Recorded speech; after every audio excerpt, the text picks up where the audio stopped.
Rasulullah SAW apabila datang kepadanya berita kematian Ja'far, baginda mengarahkan supaya disediakan makanan untuk keluarga Ja'far itu. Dan kata Nabi, kerana mereka telah ditimpa kesusahan, mereka telah mendapat hal yang menyibukkan. Hadis ini merujuk kepada peristiwa Nabi SAW pada tahun 8 Hijrah mengutuskan bala tenteranya ke Mu'tah, pada hari ini terletak di dalam negara Jordan, untuk berperang dengan tentera Rom. Nabi sendiri tak ikut. Nabi melantik panglima bala tentera itu Zaid bin Harithah, dan Nabi berpesan sekiranya Zaid terbunuh maka hendaklah dilantik Ja'far bin Abi Talib. Sekiranya beliau juga terbunuh maka hendaklah dilantik Abdullah bin Rawahah. Ternyata bahawa apabila perang meletus, ketiga-tiga panglima yang dinamakan oleh Rasulullah SAW itu terkorban. Jadi apabila Ja'far bin Abi Talib terkorban, berita kematiannya itu telah sampai kepada Rasulullah SAW melalui wahyu langit. Maka Nabi yang ketika itu berada di Madinah, sedangkan tenteranya berada di Mu'tah. Jarak perjalanannya berapa jauh? Yang ini lebih 1000 km.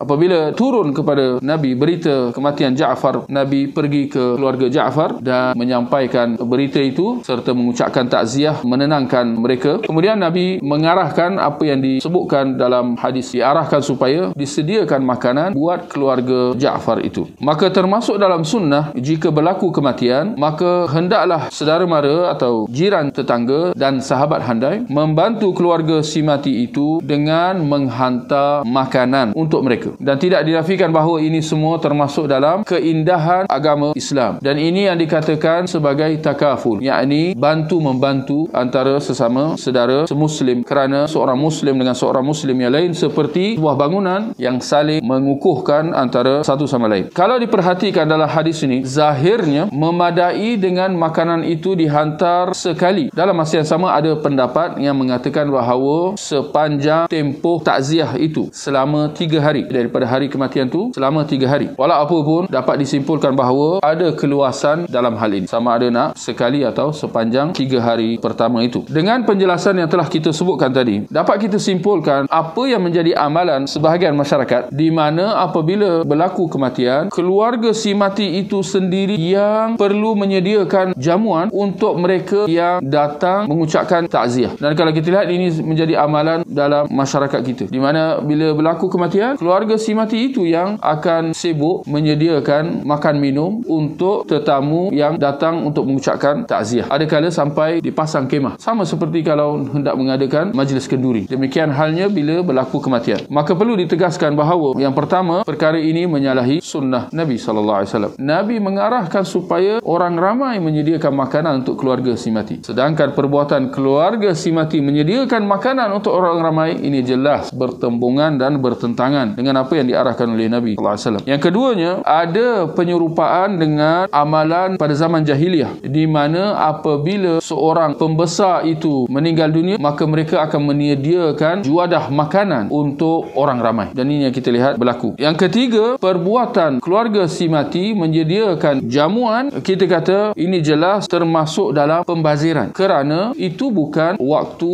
untuk diadakan jamuan makan minum. Kalau tuan-tuan perhatikan, biasanya kalau kita lihat jamuan makan minum diadakan dalam suasana gembira atau hiba. Bila ada majlis kahwin, diadakan apa inti utama majlis kahwin? Kita kata makan minum. Dan apa juga majlis keramaian. Jadi kalau diadakan makan minum, dikaitkan dengan kegembiraan. Jadi sangat ironi atau pelik, bila ada kematian pun hendak diadakan jamuan makan. Nak meraihkan apa? Nak meraihkan kematian seseorang, seolah-olah kita bergembira dengan pemergian dia, itu sangat tak kena dan kontradik. Lebih berat lagi kalau sekiranya wang yang digunakan, dana yang digunakan untuk menyediakan juadah makan minum itu ialah daripada dana harta yang ditinggalkan oleh si mati. Bertambah berat lagi kalau si mati itu meninggalkan anak-anak yatim, lalu juadah makan minum itu digunakan daripada harta pusaka yang ditinggalkan untuk anak-anak yatim itu. Sedar tak sedar, para hadirin yang datang untuk mengucapkan takziah makan daripada juadah yang disediakan daripada harta yang ditinggalkan untuk anak yatim itu. Justru adanya athar, kenyataan daripada seorang sahabat, Jarir bin Abdullah Al-Bajali radhiyallahu anhu. Dia mengatakan, kunna na'uddul ijtima' ila ahli al-mayyit wa san'uhum at-ta'am min an-niyahah. Kami melihat perbuatan berkumpul di rumah keluarga si mati dengan mereka menyediakan juadah makan, juadah jamuan, termasuk dalam erti meratap. Apa yang boleh kita ambil daripada kenyataan sahabat yang telah kita baca tadi, bahawa bila menziarahi keluarga si mati untuk mengucapkan takziah, itu sememangnya dianjurkan. Tinggal lagi jangan duduk terlalu lama di rumah keluarga si mati itu. Memadai dengan kita mengucapkan takziah, menenangkan hati mereka, bantu mana yang boleh kita bantu, dan selepas itu kita beransur pulang. Adapun kita duduk lama-lama di situ, kita nak buat apa? Dan kebiasaannya kalau kita lihat apa yang berlaku ialah para hadirin akan berbual-bual dalam hal-hal dunia. Lagi buruk lagi kalau sampai gelak ketawa. Yalah, bila dah jumpa kawan-kawan mesti nak suka-suka. Itu biasanya. Dan kalau semua dalam keadaan suasana hiba, duduk lama-lama dalam keadaan sedih macam tu, dikhawatiri akan berlaku meratap. Jadi di situ para ulama mengingatkan supaya jangan duduk terlalu lama. Kalau dah ucapkan takziah, dan seperti yang kita sebut tadi, sebaiknya bawa makanan, selepas tu beransur pulang. Demikian juga kalau berkumpul di keluarga si mati untuk mengadakan majlis-majlis tertentu seperti bertahlil, membaca surah tertentu dalam Al-Quran, surah Yasin dan sebagainya. Ini semua tidak ada sandarannya dalam hadis yang sahih. Nabi SAW